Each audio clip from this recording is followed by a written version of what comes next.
Welcome. My name is Linda Saunders-Paquette, and I serve as the Executive Director of New Futures in Concord, New Hampshire. New Futures is a nonprofit organization whose mission is to reduce alcohol and other drug problems by focusing on public policy and advocacy. We have partnered with Concord Community TV to bring you a series of programs on the issue of alcohol and other drugs in New Hampshire. Today's program is focused on the ongoing efforts to support veterans who are returning to New Hampshire after their military service. And I'm delighted today to have two people who really work in the trenches of this area each and every day. First, to my immediate right, I'd like to introduce Joe Moncher. Joe serves as the Chief of the Bureau of Community-Based Military Programs at the New Hampshire Department of Health and Human Services. And to Joe's right is Sarah Ward. Sarah is an AmeriCorps Vista volunteer who has been spending the past 11 months at New Futures, and she serves as the Vet Corps Prevention Coordinator in the state of New Hampshire. So welcome to you both. When did the Department of Health and Human Services create the Bureau of Community-Based Military Programs, and why did they do it? The New Hampshire Department of Health and Human Services created the Military Programs Bureau almost 6 years ago. And they created this bureau recognizing that the VA, the vet centers, and our National Guard, as amazing as those organizations are, cannot serve veterans on their own. That we really need a coordinated approach, that civilian agencies need to be at the table, that the responsibility in serving our military and their families is just too important. So it needs to be an effort and a responsibility that belongs to all of us. And how did you end up being the chief of the bureau? Well, I'm sure honored to hold this position, and almost 6 years ago, leadership from HHS approached me and asked me if I would consider taking on some additional responsibilities that would serve military and their families. And I suggested that perhaps the department needed to create a full-time position, and I sure would be interested in volunteering for that position. And well, you're a veteran yourself, aren't you? I'm an Air Force veteran. My brother is a combat Marine who served during Persian Gulf. My sister is an Air Force veteran, and my father is an Army veteran who served during the Korean conflict. Wow, truly a military family. They have a great person in you to represent these interests. Well, I'm lucky to have the job I have. So what are your responsibilities as the chief of the bureau? My responsibilities include really helping to facilitate and support partnerships and partnership projects between our military and our civilian providers. So there's an awful lot of collaborations and initiatives that come under that arena. The position has really evolved over the last 6 years. What I find truly amazing is I have the opportunity and pleasure of working with many civilian agencies that already, as you know, have an awful lot on their plate. And in the last almost 6 years I've been in my position, I don't think I've ever had one organization say, sorry, that's not my job. New Hampshire is a state that has such passion and spirit and heart for serving our military that people are always willing to raise their hand and say, what can I do? That's great. So in a little later, we'll get into some of the specific commission work that you do. And I know you serve on a lot of committees and commissions. Sarah, I'm wondering if you could tell us a little bit about the Vista Vet Corps program. Absolutely. The AmeriCorps Vista Vet Corps program was created by the Community Anti-Drug Coalitions of America, CADCA, in partnership with the Corporation for National and Community Service, which is where all AmeriCorps Vistas serve under. An AmeriCorps Vista, such as myself, is essentially the domestic Peace Corps doing work in nonprofits around the country. And this particular position really spoke to me because I'm a military dependent. My parents met in the Air Guard about 35 years ago now, and this is a cause that's really near and dear to my heart. So the Vet Corps program calls for coalitions and for Vet Corps to be housed in those coalitions and to expand the capacity for veterans and military issues all around the state, be it in mental health related issues, substance abuse, homelessness, employment, you name it, just whatever calls for it, we're there. Now, New Futures isn't a coalition, but it's certainly the right sort of organization to house a Vista Vet Corps member. So what are your specific responsibilities in your position at New Futures? Sure. My position has been very unique in that I'm the only Vista Vet Corps housed in a policy and advocacy organization across the entire country. So I've done a lot of systems level change this year as the Vista Vet Corps member for the entire state of New Hampshire. There are 3 others who are housed specifically in coalitions that do work for their region, but I act as a conduit to take more specific issues up to a state level and funnel it back down to them. So I've done a lot of work on committees and commissions this year as well. It's been very, very amazing. I'm so grateful to be here. Great.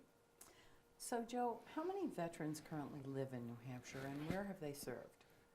We have about 115,000 veterans, and that's always an interesting question because depending on what stats you look at, you're going to see different numbers.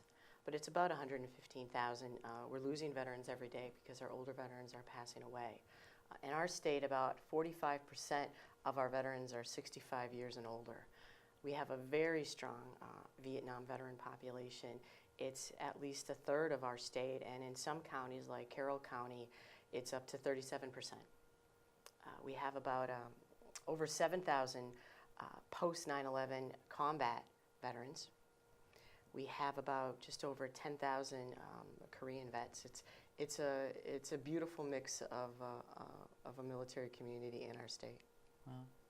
And what types of challenges do veterans face when they return home? Well, they experience all kinds of challenges, including finding a job, substance abuse issues, homelessness, post-traumatic stress, traumatic brain injury, family issues. They experience a lot of challenges that a lot of our civilian population experience, but they come with the horrors of war behind them. They come with the experience of trauma, of combat, and all that brings to their world and their families and their communities. So can you talk a little bit about what is post-traumatic stress disorder exactly, and what are traumatic brain injuries? Sure. So post-traumatic stress is experienced by somebody who went through a significant trauma. That trauma could be wartime, it could be a natural disaster, it could be sexual abuse, physical abuse. It's a trauma. Traumatic brain injury impacts the brain. It can come from a blast. It's from an IED, an improvised explosive device. The challenge is for both post-traumatic stress and traumatic brain injury, they're identified as invisible injuries, invisible wounds. So in our community, it's sure easy to identify somebody who has a broken leg or who might be missing a limb, but it's tough to identify our veterans who might be going through some of these challenges. And our veterans are pretty proud and amazing men and women, and they're not individuals who are out there raising their hand saying, I have post-traumatic stress, I have a TBI, and I need help. So one of our challenges in New Hampshire, as well as a challenge across the state, is to help identify these veterans and to create an atmosphere that's comfortable, that's welcoming, and that can truly help them find the services they may need. So what are some of the symptoms that one might recognize from someone who's suffering from post-traumatic stress disorder and traumatic brain injury? Sure. It could be trouble sleeping, nightmares, anxiety, panic attacks, hypervigilance, depression. It could be a host of all of those that when a veteran returns, he or she might not necessarily identify that right out of the gate. He or she might just know that things are different. And of course things are going to be different because of what they went through. And perhaps veterans are hoping that things are going to change. And it takes a while for some of our veterans to recognize that there is an issue. And sometimes it comes from the family recognizing that, that something's different, and I think we should seek help. Great. Sarah, based on your experience as the Vet Corps volunteer at New Futures, what have you observed or learned about some of the behavioral health issues that our veterans are experiencing? Oh, wow. I'd say that stigma is all around us, and it certainly is just as present among our military. And it's the number one barrier for them to get access to treatment. And these men and women need to know that things such as PTSD and TBI are all completely normal. And that's why, as part of the Commission's Stigma Subcommittee, we're trying to work to reduce that stigma and to normalize it. Yeah, and we're going to talk about the Commission's work in just a second. And one of my questions, though, is do returning veterans experience higher levels of substance abuse problems? Absolutely, and certainly higher risks of suicide and suicide ideation. So where can veterans and their families get help for their behavioral health issues? We would encourage and invite veterans to reach out to either of our VA medical centers. We have one located in Manchester. We also have one located at White River Junction, Vermont. Those two areas are assigned to our state, although a veteran is able to go to any VA across the country. So that's a place to start to see if that veteran is eligible for services. And I suggest the VA because the VA is packed with all kinds of other services that could benefit a veteran. We also have the vet centers. We have a vet center located in Keene, in Hooksett, and also in Berlin. And although we currently don't have licensed alcohol and drug counselors at these vet centers, those vet center counselors can help to identify the challenges a veteran might be experiencing and partner with the VA or with other organizations. We also have a New Hampshire National Guard that we're honored to have a general, Major General Bill Riddell, who really has a goal and a mission to serve all veterans. And there's a woman by the name of Sue Brown, who's the Director of Psychological Health for the New Hampshire National Guard, and she also sees an awful lot of veterans where a veteran could see her and she could help identify, is this a substance abuse issue? Is this post-traumatic stress? Is it a traumatic brain injury? What is it? And let me assist in finding the services you might need. The Bureau of Drug and Alcohol Services at HHS also has a resource guide that can help direct people into different areas. And of course, New Futures does amazing work, and I have to thank Linda and your organization for bringing Sarah Ward our way, because she has been a joy, and she has really helped coordinate services and help find the path and integrate services in many ways. And that's a huge goal, and it's a huge challenge in our state, is to really coordinate efforts among our providers, both military and civilian. So if someone were interested in accessing the resource guide, how would they do that? They could go on the HHS website and go to the Bureau of Drug and Alcohol Services, and they could look it up through there, or they could call any of the phone numbers from the Bureau of Drug and Alcohol Services. I'm guessing they could call your office as well, sure. And you could direct them. In our state, there's a group called the Military and Civilian Alcohol and Drug Committee.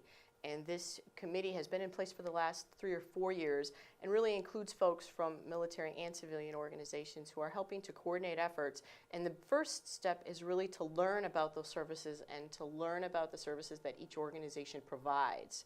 We're going through some transition in that group right now, and Sue Brown from National Guard and Lindy Keller from the Bureau of Drug and Alcohol Services is going to co-chair that committee, and we're also inviting Donna Primera, the mental health director from the Manchester VA, to be a key player in helping us to take it to the next step, to get beyond education and outreach, and to really identify some goals that we can impact this issue. Great. So one of your many responsibilities is to chair the New Hampshire Commission on Post-Traumatic Stress Disorder and Traumatic Brain Injury. Can you talk a little bit about that commission, how it was created, what its work is? Sure, I'd love to. So 2.5 years ago, the New Hampshire Legislative Commission on Post-Traumatic Stress Disorder and Traumatic Brain Injury started, and this group has met every month for 2 hours for the last 2.5 years. And it's an amazing group of individuals who really came together to study this issue. So in January of this year, we released a report after looking at this issue in a number of ways. And one of the ways we study this issue is by doing a survey, asking 12 simple questions. We partnered with the UNH Survey Center on these questions, and we received information and responses from 1,200 veterans about, do they think they have post-traumatic stress or traumatic brain injury, and what are the barriers for them in receiving care. We received a response from probably a third were Vietnam vets, about a third were post 9/11 vets, maybe 18% were Persian Gulf, and then a mixture of others. We also did a survey with 80 military and civilian providers. We did a third survey with the New Hampshire Psychological Association. And so we took all of that information and identified some goals, identified some barriers. So the survey was one piece of our outcome and our result. The second piece was healthcare recommendations based on that information. A third piece of the report includes legislation to create a permanent commission on PTSD and TBI, and Governor Hassan signed that legislation about 2 weeks ago. And then the fourth piece of that report includes over a dozen maps. We worked very closely with many organizations throughout the state, especially the VA, in identifying different data that would help give us a snapshot of some of the challenges in our veteran community by county. Great.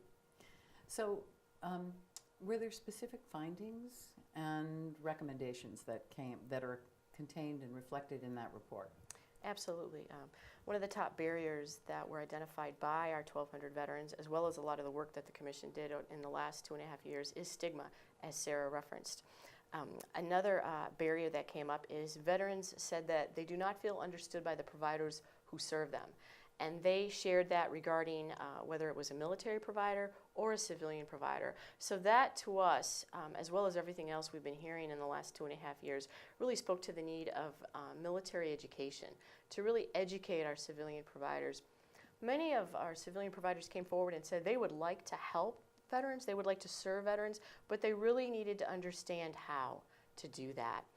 And a third area that came up was, it was really a combination of veterans sharing with us that they did not feel, they didn't know where to go. They didn't feel that help was out there. They felt that help might impact their career, and they didn't feel that the community maybe understood them. So that really was a whole area of concern that again spoke to the need of coordinated care and integrated care. In our state, we're fortunate to have amazing individuals and organizations that want to serve our veterans. Everybody is raising their hand and they want to help. The challenge for a veteran is that can be very overwhelming. Where do you go for services?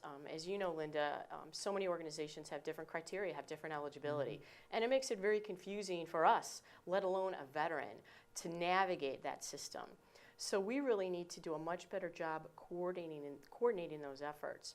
So as the commission moves forward, and now that it's a permanent commission, we're focusing on 3 areas: stigma reduction, military education, and integrated coordinated care, as well as the continuum of care. And I think these initiatives, to me, are some of the most important things that are happening in our military community right now. We have never had mental health directors from both of our VAs, CEOs from our mental health centers, hospital administration, vet center leadership. We've never had those folks at the table. So we've been talking about this issue for an awful long time. We've never had decision makers at the table who can impact these decisions and make positive change to better serve our military community. That's great. Sarah, I'm wondering if you could speak to your work on the commission. Sure. I think it was one of my first few meetings when I first mentioned to Joe as the chair, very humbly in the back, and mentioned the need to look at some of these issues from the perspective which I was sitting from as a military dependent, fairly recent college graduate, and that I was also coming from an alcohol and drug focused organization. And that led to a series of conversations and a partnership between the commission and VetCorps, and then in turn led to my co-chair position on the commission for the stigma subcommittee. So I've been looking more closely at that with my fellow co-chair, Nick Tolentino, who is the DAV representative on the commission. DAV is? This Disabled American Veterans Great, Association. So, and we are trying to tackle that and figure out what our goals and objectives will be and how we'd like to define stigma as a committee, a stigma campaign down the road, and who needs to be at the table to start looking at this issue as something we could normalize, again, as PTSD and TBI is the body's natural reaction to trauma. And I really have to thank and applaud Sarah, because I think it was probably her first or second meeting, and she was never shy. And she spoke up, and when we looked at membership on the new commission, there's always spirited dialogue about do we include families, or do we need to focus just on veterans?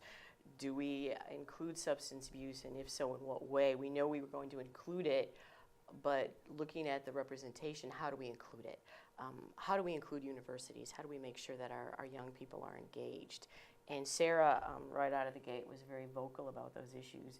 And we need that. We need our young people in the state to speak up, because so many of our young people are family members of our military. And again, this issue belongs to all of us. It needs to belong to all of us.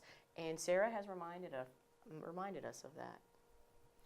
So I want to ask each of you, if you had a magic wand, sort of what would you do to improve health care for veterans in this state? What is your vision for what the system ought to look like? And then the second part of that question is, how can the public help? So we would, in a year, it would be wonderful if every civilian healthcare provider in this state would ask the question to an individual during intake or registration, and the question would be, have you ever served in the military? The question is not, are you a veteran? Because what we've learned is everybody defines a veteran differently. I'm a veteran, but I've never identified myself really as a veteran until the last few years, because I never served during combat. And so how can I identify myself as a veteran and stand next to my brother, who's a combat Marine and who gave so much of his life and his heart and his soul in serving our military? So if civilian agencies are better going to be able to serve our veterans if they can identify those veterans. So that would be a wonderful accomplishment at the end of 1 year if we saw a lot more civilian agencies doing that. That's great. Sarah, what is your vision for how the system can be improved, what it ought to look like? I would definitely second the Ask the Question initiative that New Hampshire is going to be taking on. And also that for veterans to know that there are a number of individuals at the table, at all sorts of tables at the state level right now, looking at these issues, and they're not alone. And Joe's commission in particular, the Commission on PTSD and TBI, is very transparent, and all these people are very accessible. It doesn't matter what level they are at the VA, or our veterans out amongst the community can reach out and get involved if they'd like, and then there are a number of ways to do that. And another wonderful outcome would be if whether a veteran goes into a hospital, a family resource center, a VA, a vet center, wherever they go, that agency would do what they can to help the veteran, but would also have a greater understanding of military culture. And if that agency cannot help the veteran, that agency would know who to call. And there would be much greater coordination and communication and collaboration between our agencies. And I think we're getting there, but we have miles to go. Great. Well, I can't thank you both enough for the incredibly important work that you do to support our veterans in New Hampshire, and for being here today and sharing this information with us. Thank you very much. If you would like to learn more about New Futures and the work that we do, please go to our website, www.new-futures.org. Thank you very much.